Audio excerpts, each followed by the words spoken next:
चलिए भाई, आवाज आ रही है सभी को? क्लियर है? सबसे पहली बात, बड़ी बात होती है आवाज की, साउंड आ रहा है कि नहीं?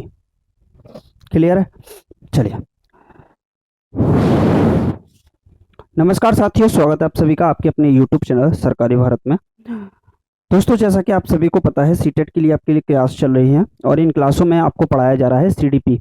सीडीपी पढ़ाने का एक ही उद्देश्य है, क्योंकि यहाँ पर आप 30 आउट ऑफ 30 स्कोर कर सकते हैं और कोई खास बड़ा टॉपिक नहीं है। लेकिन यहाँ पर सीटेट के अंतर्गत ही इसका जो पार्ट रहता है वो 30 नंबर का रहता है, यानी कि 30 मार्क्स का रहता है। अगर आप इन वीडियोस को देखकर जाते हैं और वहां पर एग्जामिनेशन में अगर आप जाओगे और डायरेक्ट पेपर के सॉल्यूशंस को देखकर जाओगे तो मेरे भाई आपको एग्जामिनेशन में फायदा देखने को जरूर मिलेगा। हम आपको 20 क्वेश्चंस करा चुके थे इस पेपर के। बार बार क्या कर रहे हैं, हम प्रीवियस ईयर के जो पेपर हैं, ऑनलाइन पेपर हुए थे, उन सभी पेपर का सॉल्यूशन करा रहे हैं। तो लगभग आपके हमारे पास जो पेपर हैं कुल मिलाकर 90 के करीब पेपर है। 2021 के, 2022 के और 2023 में भी कुछ पेपर हुए थे। मतलब 22 के दिसंबर में जो पेपर हुए थे और 23 के जनवरी में हुए थे। बाकी उससे पहले के पेपर हैं, तो उन पेपर के सॉल्यूशन को करा रहे हैं। पर वीडियो आपको 10 क्वेश्चंस कराते हैं। इससे होता क्या है कि आप प्रीवियस ईयर क्वेश्चन को करके जाएंगे तो आपको डायरेक्टली अपने एग्जामिनेशन में यही क्वेश्चंस देखने को मिलेंगे। कोई भी क्वेश्चन ऐसा नहीं होगा कि आपको लगे नया है, हमने कभी पढ़ा ही नहीं था। तो प्रैक्टिस कर रहे हो तो मेरे भाई बहुत अच्छी जगह से करो। और इसके जो टॉपिक्स हैं उनकी क्लास भी आपको मिल चुकी है, प्लेलिस्ट में जाइए, देखिए, सब कुछ आपको मिल जाएगा। क्लियर है? बाकी आप लोग होशियार हैं, समझदार हैं, सब कुछ जानते हैं। तो आज का पहला सवाल आपकी स्क्रीन पर है। बाकी सब्सक्राइब वगैरह कर लीजिएगा जो नए हैं, ताकि नोटिफिकेशन वगैरह आपको मिलता रहे। क्वेश्चन है, माध्यमिक स्कूलों में शिक्षकों को, तो माध्यमिक स्कूलों में शिक्षकों को क्या करना चाहिए? एक रूपी व कठोर पाठ्यचर्या का पालन करना चाहिए। भाई, कठोर पाठ्यचर्या का, ये एक रूपी पाठ्यचर्या का कार्य क्यों कर रहे हो? आपका जो पाठ्यचर्या आपकी कठोर नहीं होनी चाहिए। सबसे बड़ी बात है वो कैसी होनी चाहिए? फ्लेक्सिबल होना चाहिए। कैसा होना चाहिए मेरे भाई? फ्लेक्सिबल आपका पाठ्यचर्या होनी चाहिए, ना कि कठोर होनी चाहिए। एक रूपी नहीं होनी चाहिए, बहुआयामी होनी चाहिए। मानकीकृत नहीं होनी चाहिए, फ्लेक्सिबल होनी चाहिए। आगे पढ़ने की जरूरत नहीं है, क्योंकि हम प्रीवियस इतना पढ़ा चुके हैं आपको कि आप आंसर देखते ही पहचान लोगे। मानकीकृत आकलन का पालन करना चाहिए, ये भी गलत है। प्रश्न पूछने को हतोत्साहित करना चाहिए, हतोत्साहित नहीं करना चाहिए, प्रोत्साहित करना चाहिए। आपका जो क्लासरूम है आप उसमें लोकतंत्र की व्यवस्था को बनाए रखते हैं। लोकतंत्र की व्यवस्था का मतलब हो गया एक ऐसा क्लासरूम जिसमें कोई भी बच्चा बिना किसी झिझक के प्रश्न पूछ पाता है। कब, कहां, कैसे, इन चीजों को अगर वो पूछ पाता है तो वो लोकतंत्र की व्यवस्था होगी क्लासरूम की। मेरे भाई, वहां पर आप हतोत्साहित नहीं करेंगे, बच्चों को प्रोत्साहित करेंगे। जब तक वो प्रश्न नहीं करेगा उसके अंदर के उमड़ते हुए कीड़े को आप समाप्त नहीं कर पाएंगे। क्लियर? ऐसा कहा जा सकता है। नेक्स्ट है, सीखना कि कैसे सीखते हैं को प्रोत्साहित। अब यही बात आ गई नहीं, आप प्रोत्साहित कर रहे हैं कि कैसे सीखते हैं, कैसे सिखाया जाता है। तो ऑप्शन नंबर 4 आपका इस सवाल का राइट आंसर हो जाएगा। बहुत ज्यादा सरल था, आसान था, तो ये वाला आपका आंसर हो जाएगा। क्लियर है? बहुत सारे स्टूडेंट ऐसे बोले हैं कि सर बिहार शिक्षक भर्ती के लिए आपने कुछ स्टार्ट ही नहीं किया। तो हम आपको मैथमेटिक्स की क्लास वहां के बिहार शिक्षक भर्ती के लिए आपको पढ़ाना शुरू करेंगे जल्दी ही। क्लियर है? अधिगम सामाजिक सांस्कृतिक सिद्धांत, अधिगम के सामाजिक सांस्कृतिक सिद्धांत की बात करें तो ये जो सिद्धांत दिया था, ये सिद्धांत दिया था लेव वाइगोत्स्की ने। किसने दिया था? लेव वाइगोत्स्की। लेव वाइगोत्स्की साहब के द्वारा दिया गया था सामाजिक सांस्कृतिक सिद्धांत। इसमें क्या है, अधिगम के सामाजिक सांस्कृतिक सिद्धांत जानकारी के स्मरण पर जोर देते हैं। ना जी ना, आप स्मरण पर जोर दे रहे हैं तो फिर आप गलत कर रहे हैं। उन प्रमुख रूप से शिक्षकों की निर्देशक की भूमिका पर जोर देते हैं। सीखने की सामाजिक संदर्भ की भूमिका को अहम मानते हैं। पूर्ण वलन व सजा के इस्तेमाल को प्रतिपादित करते हैं। ये बात तो बिल्कुल गलत हो जाएगी। जो सामाजिक सांस्कृतिक सिद्धांत है, प्रमुख रूप से शिक्षकों को निर्देशक की भूमिका पर जोर देते हैं, ये भी बात गलत होगी। सीखने में सामाजिक संदर्भ में भूमिका को अहम मानते हैं। जो सीखना है उसमें जो समाज के द्वारा बच्चा जो सीखता है, संस्कृति के द्वारा जो सीखता है और अपने वातावरण के अनुसार जो बच्चा सीखता है उसकी बहुत बड़ी भूमिका होती है। डेवलपमेंट इक्वल टू होता है हियरडिटरी एंड एनवायरनमेंट। हियरडिटरी आनुवंशिकता, ई फॉर एनवायरनमेंट, यानी कि बच्चे का जो विकास होता है वो उसकी आनुवंशिकता और वातावरण का मतलब बोल सकते हो समाज के की अंतः क्रिया के द्वारा ही होता है। तो थर्ड ऑप्शन इस सवाल का राइट आंसर हो जाएगा। C is the right answer, C for C for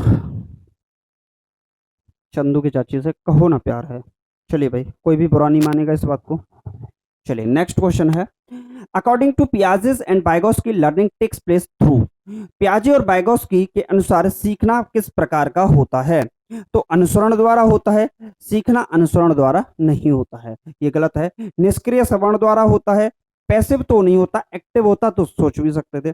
अनुकूलन और पुनर्वलन द्वारा होता है, अधिगमकर्ताओं की सक्रिय भागीदारी द्वारा होता है। तो ये वाला जो ऑप्शन है बिल्कुल सही होगा, अधिगमकर्ताओं की सक्रिय भागीदारी द्वारा होता है। जो अधिगम करता है, अगर वो सक्रिय भागीदारी निभाएंगे, एक्टिवली पार्टिसिपेट करेंगे चीजों के अंतर्गत, तो वो सीख पाएंगे। यानी कि बच्चे के अंतर्गत इनोवेशंस की भावना, एक्सप्लोरेशन की भावना तभी पैदा होगी जब वो कहाँ सक्रिय भूमिका को निभाएंगे।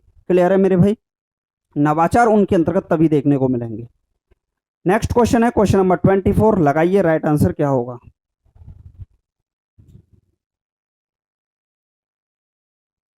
चलिए भाई, एक शिक्षक के रूप में आप अपने विद्यार्थियों की समस्या समाधान क्षमताओं को कैसे सुगम बनाएंगे? बताइए। भय उत्पन्न करके आप उनको सुगम बना सकते हो, फैसिलिटेट करना मतलब आप अपने विद्यार्थियों में समस्या समाधान जो प्रॉब्लम समस्या समाधान की जो क्षमता है उसको सुगम कैसे बनाएंगे? आप भय पैदा करके नहीं कर सकते, तनाव उत्पन्न करके नहीं कर सकते, सामग्री को निष्क्रिय और बार बार याद करने को प्रोत्साहित नहीं कर सकते, आप रटंत विद्या को नहीं करते। कहते ना रटंत विद्या फलंत नहीं, तो वही वाली बात हो जाएगी। फिर तो ऑप्शन पढ़ने की जरूरत नहीं थी, आपका आंसर हो गया। लेकिन पढ़ लेते हैं, विचार मंथन को प्रोत्साहित करके और उपमा और अनुमान जैसी रणनीतियों को उपयोग को प्रोत्साहित करके, ये बिल्कुल सही हो जाएगा। डी फॉर दिल से दिल तक आपका सही जवाब होगा। चलिए, आपको इंग्लिश वाले इंग्लिश में पढ़ तो लेते हैं कम से कम, फिर कमेंट बॉक्स में लिखते हैं सर इंग्लिश का आप ऊपर नीचे कर देते हो। चलिए भाई, जब विद्यार्थी की भावना का अनुभव करते हैं और उन्हें सीखने में सकारात्मक प्रभाव पड़ने की संभावना है, तो तनाव नहीं होगा, शर्म नहीं होगा, हीनता नहीं होगी, संतुष्टि इसका सही जवाब होगा।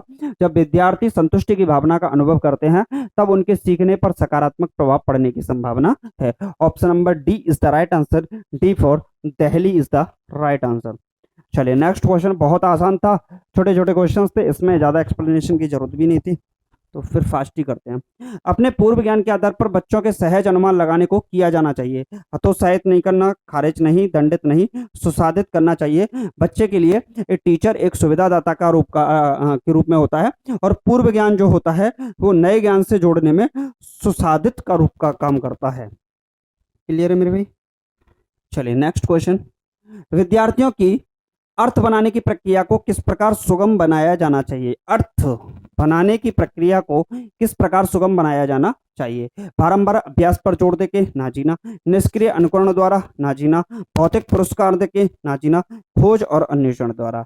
यहाँ पर बोला गया अर्थ बनाने की प्रक्रिया, आप एक्सप्लोरेशन की बात करोगे, अनुसंधान की बात करोगे, डिस्कवरी की बात करोगे, खोज की बात करोगे, इन्वेंशन की बात करोगे, अन्वेषण की बात करोगे, आप इनोवेशंस की बात करोगे, नवाचार की बात करोगे, कहीं ना कहीं इन चीज़ों के बारे में बात करते हो, तो ये आपके बेहतर होते हैं और पॉजिटिव वर्ड हैं, आपके आंसर को भी सुसाधित कर देंगे मेरे भाई। तो D is the right answer. D for दिल मांगे मोर। चलो भाई ऊपर चलो। भाई साहब पैनल बोल रहा है कि मैं ऊपर नहीं जाऊंगा, मैं बोल रहा हूँ भाई जाओ ऊपर, वो ना मैं नहीं जाऊंगा, ऐसे कैसे नहीं जाएगा भाई? समस्या समाधान की प्रभावशाली रणनीति नहीं है। समस्या समाधान की प्रभावशाली रणनीति नहीं है। प्रकारात्मक आबद्धता नहीं, पश्चिगामी कार्ययुक्ति नहीं, कलन युक्ति, कलन विधि ना जीना। चलिए एक बार इंग्लिश में पढ़ते हैं इसको। चलिए ठीक है, तो इसका जो सही भाव होगा वो होगा स्वानुभाविक, और इसी को हम क्या बोलते हैं? ह्यूरिस्टिक। क्लियर है? और थर्ड ऑप्शन इस सवाल का सही जवाब हो जाएगा। ह्यूरिस्टिक का मतलब हो गया एक तरीके से अनुसंधान, खोज की बात की गई है, अन्वेषण की बात की गई है, एक्सप्लोरेशन की बात की गई है, डिस्कवरी की बात की गई है। नेक्स्ट है सामाजिक रचनावादी कक्षा कक्ष में सीखना सीखने को निष्क्रिय रूप से होता है ना जीना। स्वरूप सामाजिक होता है, ठीक लग रहा है। पाठ्य पुस्तक केंद्रित नहीं होगा, परीक्षा केंद्रित नहीं होगा, होता तो फिर यहाँ CCE child centred education based होता। बाल केंद्रित शिक्षा होती तो बिल्कुल सही माना जाता। छात्र केंद्रित होता तो भी सही होता। तो बी ऑप्शन सही जवाब हो जाएगा। और इस वीडियो का तो भाई लास्ट ही क्वेश्चन है, बताइए क्या होगा इस क्वेश्चन का राइट आंसर? यहाँ इस ज़्यादा एक्सप्लेनेशन देने की जरूरत नहीं थी इस सेशन में। निम्न में से कौन सा कारक बच्चों की विफलता के लिए जिम्मेदार है? व्यक्तिगत पाठ्यचर्या, संदर्भित पाठ्यचर्या, चक्रीय पाठ्यचर्या या पाठ्यचर्या का मानकीकरण? मानकीकरण नहीं होगा। कौन सा कारक बच्चों की विफलता के लिए जिम्मेदार है? तो बाकी तो यहाँ पर देखा जाए व्यक्तिगत पाठ्यचर्या, संदर्भित, चक्रीय ये सही है। मानकीकृत नहीं होना चाहिए क्योंकि आपसे विफलता पूछा था, गलत पूछा था, नेगेटिव पूछा था, तो नेगेटिव तो 4th ही है, तो ऑप्शन नंबर डी सही जवाब हो जाएगा। मेरे भाई अभी तक आप लोगों ने अगर चैनल को सब्सक्राइब नहीं किया है तो सबसे पहले आप लोग चैनल को सब्सक्राइब कीजिएगा और इस वीडियो को आप अपने साथियों के साथ शेयर कर दीजिएगा, वो आप लोग नहीं करते। अगर इन दोनों को कामों को करेंगे यानी कि आप नोटिफिकेशन प्राप्त कर पाएंगे। हाँ, सब्सक्राइब से भी आप नोटिफिकेशन अकेले से प्राप्त कर लेंगे, तो नोटिफिकेशन आपको तभी मिलेगा जब आप लोग चैनल को सब्सक्राइब करेंगे। बाकी मिलते हैं नेक्स्ट वीडियो में। Thank you for watching this video.